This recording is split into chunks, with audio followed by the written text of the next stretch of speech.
இந்த ஒரு வீடியோவில் காமெடியான சம்பவங்களை தான் பார்க்க போகிறோம். ஸோ வீடியோக்குள்ளே போகிறதுக்கு முன்னாடி நம்ம சேனலை சப்ஸ்கிரைப் பண்ணிக்கோங்க. அப்படி இல்லைனா ஒரு லைக்னா பண்ணிக்கோங்க. ஏன்னா எனக்கு அடுத்த ஒரு வீடியோ பண்ணுறதுக்கு மோட்டிவேஷனாக இருக்கும். சரி வாங்க வீடியோக்குள்ளே போகலாம். காட்டுக்கே ராஜா நான் தான்ட்டு சொல்லிக்கிறதுல தான் பெருமை. ஆனால் பக்கத்தில் இருக்கிற எருமையை எப்படி தேடிட்டு இருக்கான்னு பாருங்க.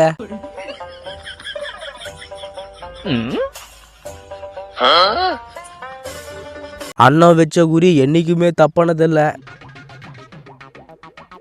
ஒன்றுத்துக்கு தான் வைப்பாருன்னு பார்த்தா ஒட்டு மொத்தத்துக்கு வச்சுட்டு இருக்கிறாரு. நான் இப்போ வாசிக்கிறத பார்த்து குதிரை எப்படி குதிக்குதுன்னு மட்டும் பாருங்களேன்.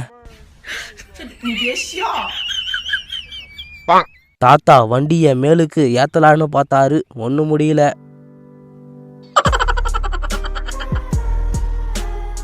வல்லவனுக்கும் புல்லு ஆயுதன்ற மாதிரி அண்ணனுக்கு செருப்பு தான் மனாஸ் கட்ட. ஆனா ஒண்ணு, அந்த வீட்டு ஓனர் மட்டும் பார்த்தாரு, அந்த செருப்புல அடிப்பாரு.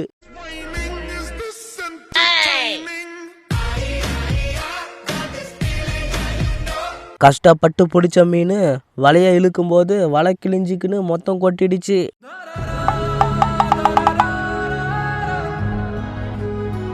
அண்ணன் சாப்பிட்றதுக்கு ஏதோ கொடுக்குற மாதிரி கொடுத்து அதில் குறும்புத்தனம் பண்ணாரு. தம்பிக்கு கோபம் வந்துடுச்சு. நாரா பையில பிச்சிடுவோம் பிச்சு கிளம்புற அங்கிருந்து. எல்லாமே ஃபிட் பண்ணிட்டு அதுக்கப்புறம் படத்தை பார்த்து தப்பா ஃபிட் பண்ணிட்டுன்னு ஃபீல் பண்ணா என்ன பிரயோஜனம்? சும்மா படுத்துட்டு இருந்து வரவ கூப்பிட்டு போனா அதான் எப்படி? வீட்டுக்குள்ள அவ்வளோ சீக்கிரத்தில் யாரும் நுழைஞ்சிடக்கூடாதுன்ட்டு செலவு பண்ணி கேட்டு போட்டு இருக்காங்க. அந்த கேட்டுக்கு வேண்டிய மரியாதை கொடுத்தாதானே, அதான் தாத்தா கொடுத்துட்டு போறாரு.